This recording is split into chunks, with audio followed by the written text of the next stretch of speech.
Non veg అంటే ఇష్టం లేని వాళ్ళు ఎవరు ఉండరు చెప్పండి. దీన్ని చూస్తుంటే నోరు ఊరుతుంది, తినాలనిపిస్తుంది. ఇది వచ్చేసి పాయ కర్రీ నా ఫేవరెట్. లాస్ట్ 2 ఇయర్స్ నుంచి మాత్రం పాయ కర్రీ అనేది మస్తు అనిపిస్తుంది. తింటుంటే మాత్రం ముద్ద ముద్దకి భలే అనిపిస్తుంది.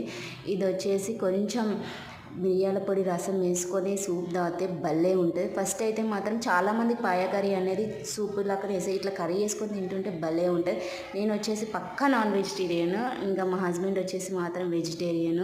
ఇంకా నాన్ వెజ్ ముందల్లా ఎవరన్నా పిక్కొని తింటే బాగుంటుంది ముక్కలు ఇట. కానీ మనం ఏంటంటే మనం ముందల పప్పన్నం వేసుకొని తింటే మనకైతే అస్సలు తినబుద్ధి కాదు. ఈ మధ్య అయితే మాత్రం నేను నాన్ వెజ్ అయితే అస్సలు తింటలేను. నేను గిట బంద్ చేసిన, అంటే వెజిటేరియన్లను చూసి నాన్ వెజ్ గిట నేను తింటలేను. చూడండి, ఇది వచ్చేసి నా లాస్ట్ టైం ఫేవరెట్ కర్రీ అని చెప్పొచ్చు. అంత బాగుంటుంది కర్రీ మాత్రము.